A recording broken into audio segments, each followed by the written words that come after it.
What is up, NFL fans? Welcome back to another episode of For Your Viewing Pleasure. I am Jeff Hartman, joined by Wesley Coleman as we take a look at Week 17.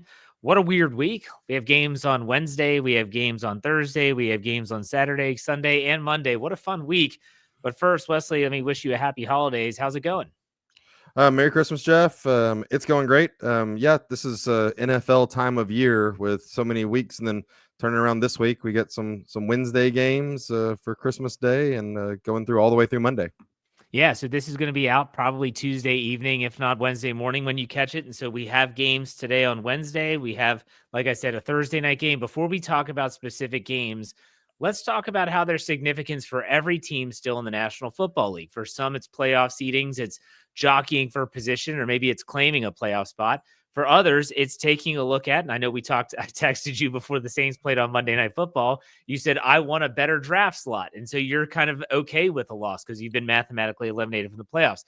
Let's start there. Let's start with the current draft order. So the current NFL draft order in 2025 is as such. The New York Giants at 2-13 are the number one pick as of right now. And then there's a logjam of 3-12 teams, which are New England, Jacksonville, Tennessee, Cleveland, and Las Vegas. Then you have 3, 4, and 11 teams, Carolina, New York Jets, and Chicago. And your Wesley, New Orleans Saints round out the top 10 at 5 and 10.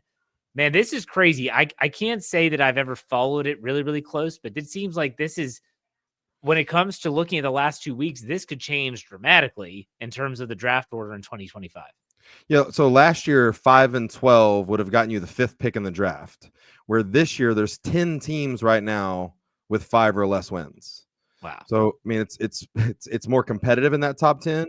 I think the otking thing, so look at, like, I actually like the slate of games this week because, one, there's quite a few matchups of playoff teams or potentially playoff teams and people fighting, but there's also a mixture of interdivision games, which people aren't going into those games thinking about their draft position. Like, they want to beat the other team that's in their division and, set up how they're going to play against them next year and all. So there's a really good mix of games. And I don't know. I mean, the Raiders just proved it this week. I don't think any teams are quote unquote tanking so much as really worrying about, draft position. Again, some of it is because the games are so close, but the Patriots, for example, have the number 2 pick right now. Like, they're trying to make Drake May good at football. They're not they're not worried about if they're getting the second or third pick. And I just think that Antonio Pierce with the Raiders, he's praying he can win a couple games and prove that maybe he should be the coach again next year.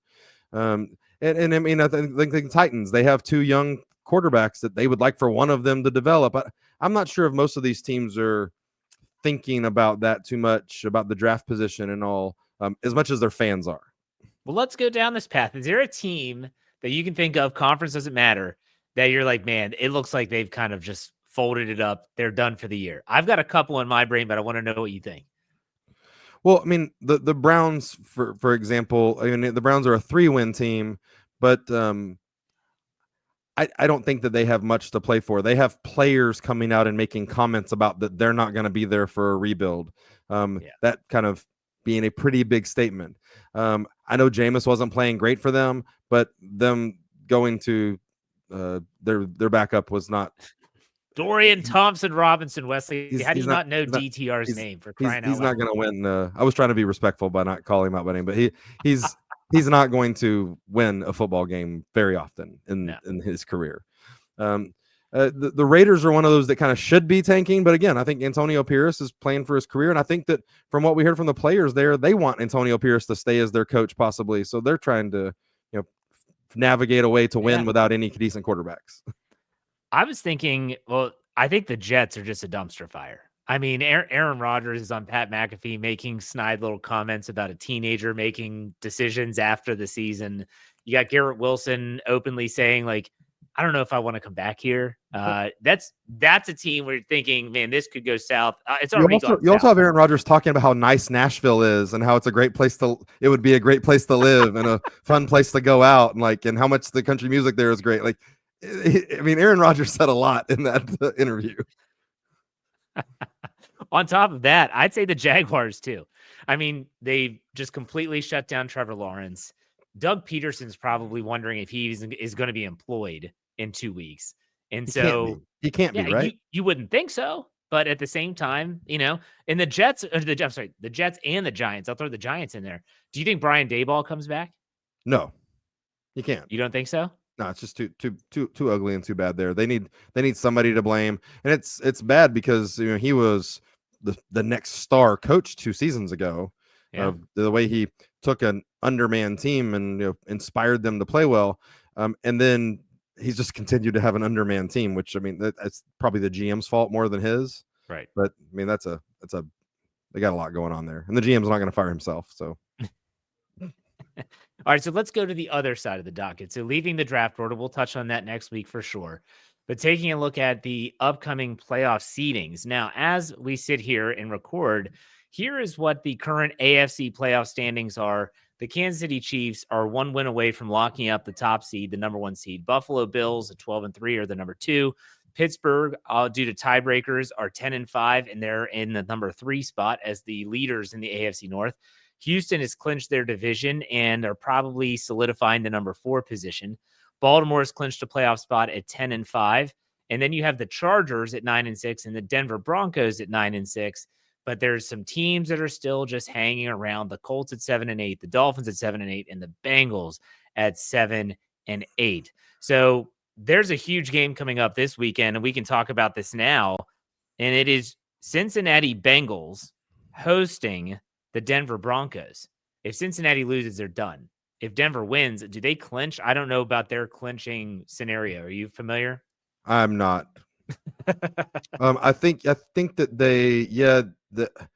I think that they officially knock the Bengals out, obviously by winning and clinch themselves. Yes. So this is going to be an interesting game, and the Chargers would have to really charger it up to miss out on this. And if you're curious, for those out there that say if the playoffs started today, what would it look like? Well, the Chiefs would have a bye in the AFC. The Broncos would go to the Bills, the Chargers would go to the Steelers, and the Ravens would go to the Texans. So very interesting. Any thoughts on the AFC playoff picture? Because let's be honest, for the last few weeks, we've known pretty much the 7 teams. It's just a matter of where they finish. Yeah, I mean, I'm sure the Chargers and Broncos. I mean, between 6 and 7 is the big deal of do you want to go to Buffalo or Pittsburgh? Yeah. And which is the way it's looking like it'll be. I'm guessing that they would both rather go to Pittsburgh over Buffalo. No offense to Pittsburgh, but Buffalo's looked really scary, and you don't want to go to Buffalo. I don't think anybody does. Right. I mean, there's obviously something there, but you also can't be too. You can't screw around because I'm telling you right now, who else nobody wants to have come into their home stadium and play is the Bengals. I think everybody is in the AFC is in favor of the Bengals being eliminated, so that you just never know what's going to happen with them. So I don't think they're going to be worried about who's getting the 6 or 7 seed. They're just trying to get their way in. Yeah. So let's go to the NFC side of things. See, we have a little bit more clarity on the NFC side. So you have Detroit's they haven't locked up the number 1 seed. They haven't even locked up their own division at 13-2. Philadelphia's loss to the Commanders last weekend was really, really tough for them to swallow because now they still can get the number 1 seed, but it's a lot less likely. The LA Rams have snuck up to number 3. They're leading the NFC West at 9-6. Atlanta is now number 4. They win. Tampa Bay loses on Sunday night. They're 8-7, so they're in the 4 spot. Minnesota's clinched a playoff spot at 13-2. Green Bay has clinched a playoff spot at 11-4. And Washington at 10-5 is sitting comfortably. They haven't clinched anything, but I think it's pretty much a foregone conclusion that unless, the last 2 weeks with the LA Rams and all that stuff, what do you see coming out of the West and the North? Did anything change from the last time we talked about this a week ago? Out of the West and the North? Well, I mean, obviously we talked about it a lot. West and the South. I'm sorry. Okay. So in the South, Tampa Bay's got the easier route. Atlanta does have to play. My mind just went blank. They play the Commanders and then the Panthers. The Commanders are playing great, so that's a tough game for Atlanta. And then you've got Tampa Bay has the easier route because they play the Panthers and the Saints. Both home games for the Buccaneers as well, which is big for them. So Tampa Bay controls their own destiny if they win those 2 games, not there. They don't actually control their own destiny because Atlanta could win out too. Atlanta's got to show up against the Commanders, but the Commanders need to win that too to keep their spot. The there's a lot of interesting things going on. Obviously, we talked about last week the Vikings control their own destiny. Yeah. Because they do play the Lions in the last game of the season, which I think is going to be a big one. And then you got the Eagles lurking just one game behind both of them. So it's interesting. I think that the Rams are set to kind of, the Seahawks have seemed to really disappear the last couple of weeks. They just don't look the same, where the Rams are heating up. So it's at the end of the season, looks like they're coming from what was fourth place at one time. So if you were to predict who wins the NFC West and who wins the South? Yeah, I do. I think it's the Rams and the Buccaneers. Okay. All right. That's I think the interesting. Commanders beat the Falcons this week. I don't think the Buccaneers lose a game again. And kind of talking about those interdivision games, that week 18 game, the Buccaneers versus the Saints should lose to get a better draft pick. They will be doing everything they can to destroy the Buccaneers' hopes and dreams and knock them out of the playoffs, if they can. So if the playoffs started today, we did this in the AFC, we'll do it in the NFC.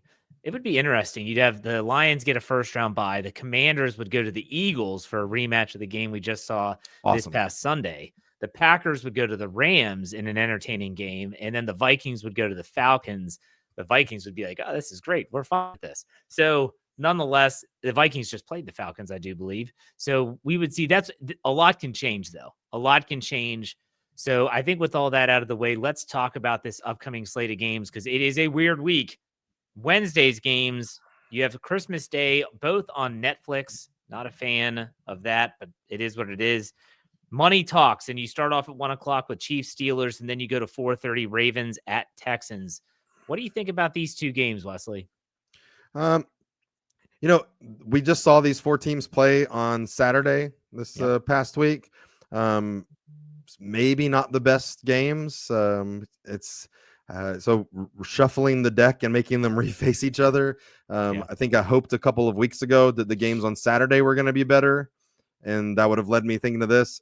I mean, if you just watched last week's games, you start to wonder if the Chiefs and Ravens, they last week looked like the two better teams, and are they fixing to look better than the Steelers and Texans? Steelers and Texans both going to be in the playoffs.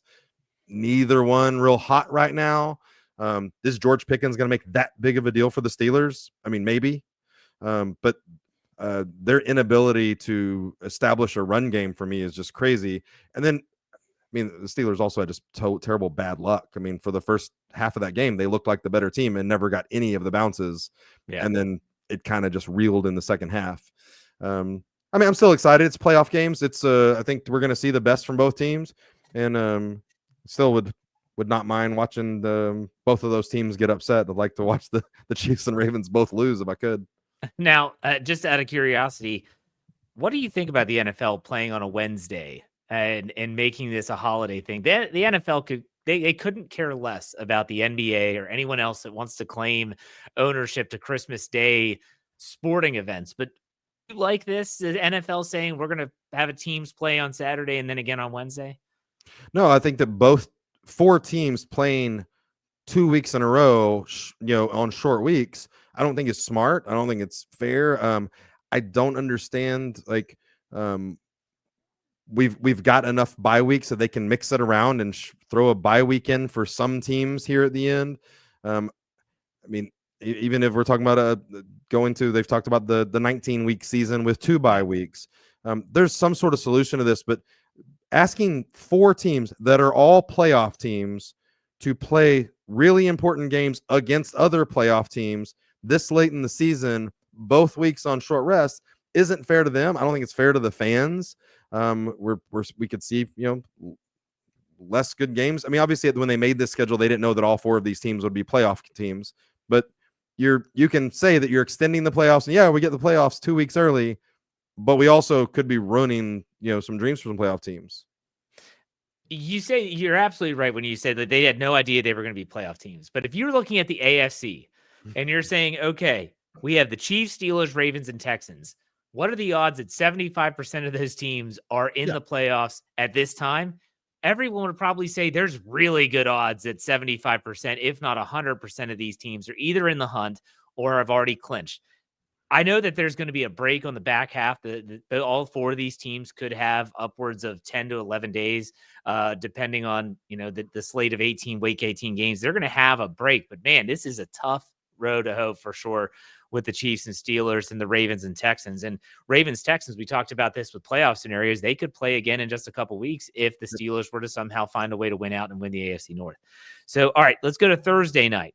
Thursday night, Seahawks at Bears. Does that intrigue you in any way, shape, or form? I mean, at this point, the Bears have turned into such a dumpster fire. Like, yes, I've been interested in seeing the Bears, wondering if when's the week they're going to put it together, and it's just not happening for them. And then the Seahawks haven't really had it together either. Crazy thing, the Bears were starting off with, I think they were 4-2, and we're about to go to 5-2 when Jaden Daniels throws a Hail Mary that bounces off a Bears defender into the end zone for a touchdown. And they've just completely fell apart since then. They have, I think, 8 straight losses since then. Yeah. Broke them, man. It broke them. They were 4-2, about to be 5-2. Like one crazy, never happens play from being 5-2. They've lost 8 games in a row. I mean, that is insane. Like I said, that loss broke them. Like it's all about sliding doors. Like, and yeah, what happens if they win that game? Like, are they right now a 8-6 team or 7-7 team? Like, maybe, I don't know. Are they that fragile though? That's my question. Like, are they that fragile? I don't know. Like, that's a little much for me. But let's go on from that game and look at Saturday. We have 3 games on Saturday. There's a 1, 4:30, and 8 o'clock game. The first game is Chargers at Patriots. The second game is Broncos at Bengals. And the third game is Cardinals at Rams.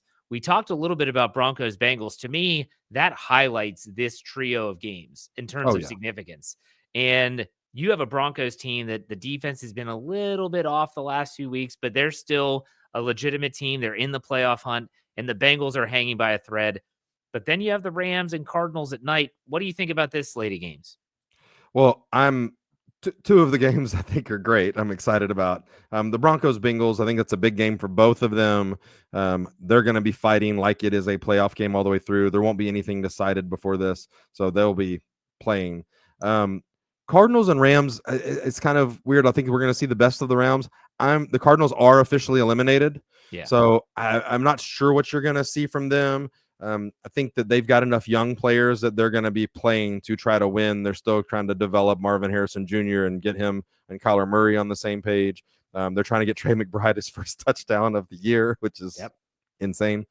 So I think that the Cardinals will still be playing. Again, intra-division game. So they're wanting to break the Rams' hearts and, eliminate them. Also, just going on the road to LA and upsetting everybody would probably be fun to them. I mean, you talk about the Bears and their collapse. The Cardinals' collapse has been pretty dramatic as well. I mean, there was a time where they were winning a lot of games and they were in the NFC West picture, and everyone thought, wow, like look at these upstart Cardinals. Like Kyler Murray's playing some serious football. And the wheels have just fallen off. And like you said, they're mathematically eliminated. They were in first place in this division, and they were trending in the right direction. Everybody else is going in the wrong direction. And they had 3 games in a row, Seahawks, Vikings, Seahawks, where they would have cemented the division, thrown themselves into the top of the NFC talk. They lost all 3 games and then turn around. They beat the Patriots and then lose to the Panthers in overtime. Because you'd have been thinking if they do okay in those big games against the Seahawks and Vikings, well, they're just going to destroy the Patriots and the Panthers, and then they're really maybe the number 2 seed. Yeah, and that's not what happened. Like they've completely fell apart. It's crazy. All right, so then we go to Sunday. Sunday it's not a full slate because of all the games we just mentioned, and there's really not a lot of games here that catch your attention. I mean, you have a rivalry game in Cowboys Eagles at 1:00 on Sunday.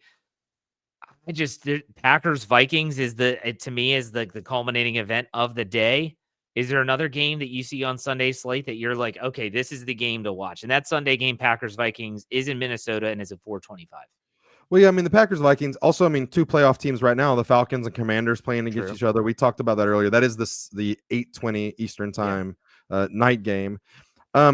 again, I think that just teams in the division, the Panthers Bucks is going to be a bigger fight than what anybody would think. The Panthers they just beat the Cardinals in overtime. The Buccaneers just lost to the Cowboys.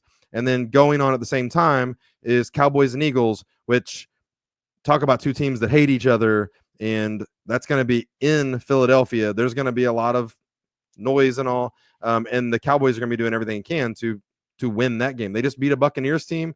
The Cowboys are eliminated, but they are not worried about draft position. They are doing everything they can to try to be in the Super Bowl talk next year when their quarterback comes back. Absolutely. And then you go to Monday night and you have a game that I'm sure schedule makers thought this is going to be it. Like, this is going to be such a good game. And that is a repeat of the NFC Championship last year of Detroit going to San Francisco. The 49ers are 6-9. They're mathematically eliminated. This has lost its luster a little bit, don't you think? Yeah, and this is possible going to this one. The Lions can lock up first place in the NFC, possibly in this game. And I think I can't believe that Detroit's only favored by 4. I think they're going to absolutely blow the doors off the 49ers. This is probably going to be real ugly. Well, yeah, because the Lions still have a crap ton to play for. Like, if they want the number 1 seed, they can't trip up. This isn't a Kansas City situation where the Kansas City Chiefs could lose a game and still have the number 1 seed and all that stuff. It would make it interesting, but still it could happen. So there you have it, folks. There's your slate of games from Christmas Day all the way to Monday night. It's a crazy week of football. I'm excited for it. I'm not excited about the Steelers playing on Christmas Day. That's neither here nor there, but still, is there a game that you're looking at anywhere between Wednesday and Monday, Wesley, that you're like, okay, this is the game I'm circling and saying that's the must-watch game? Yeah, it's the Packers and the Vikings. That's a good one. The Packers are 9-2 in their last 11 games. Their 2 losses are both to the Lions. And before that, their last loss was to the Vikings, 31-29, way back in week 4 of the season. Yeah. The Packers are one of the hottest teams in all of football. Their 3 losses being, three losses in the last 11 weeks to the Lions and the Vikings, and one of them a 2-point loss to the Vikings at home. The Packers are a really good team right now, and I think that that one of their losses to the Lions was just a 3-point loss a couple of weeks ago. This is not, the Vikings have everything to play for here. So do the Packers. The Packers are trying to stay in this too and prove that they belong, because they might have to go back on the road to Minnesota again in a couple of weeks. Huge game for both of them. This is a true playoff game in week 17. That's, I think, just a fun game. I agree with you. I think that's going to be a good one. If I were to take one that's not a Steelers game, obviously, I'm actually excited for the Saturday game, Broncos at Bengals. Yeah. Because there is a lot on the line. And that's what I want to watch at this time of year. You could watch Chargers Patriots because the Chargers need a win and they got to solidify their spot in the postseason. But the Patriots are playing for pride. We talked about that earlier in the show. The Broncos and Bengals, the Bengals have no margin for error. And this is a team that, although they looked decent against the Cleveland Browns last week, you mentioned it, the Browns have packed it in. They're done. This is a Broncos team that wants to prove that they belong. And so can their defense slow down the LSU tandem of Jamar Chase and Joe Burrow? That's tough. Nobody. Not many, who can? not many people Crazy. have. We'll put it that Crazy. way. But at the same time, the Cincinnati Bengals defense sucks. And so can Bo Nix put up points, and can this be a shootout? That's why I would have this game circled as a must-watch game, and that's Saturday again at 4:30. I can't have. That one is my just super game. Right there along with it is this Chiefs-Steelers game. The Steelers, if they can beat the Chiefs, they make the Chiefs have to be competitive in Week 18 against the Broncos.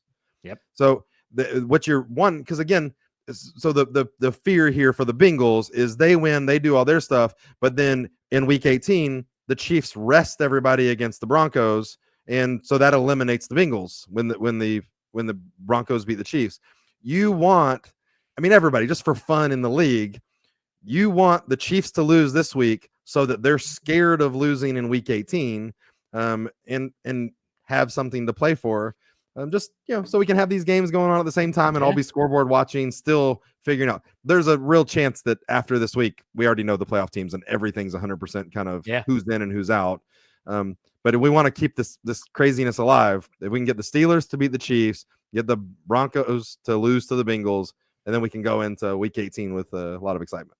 Well, and it just announced as we were recording this that Chris Jones with a calf injury is questionable for the game, and Chamari Connor and DJ Humphries are out for the Chiefs, so they're going to be shorthanded. The Steelers could be getting players back. You mentioned George Pickens, Deshaun Elliott.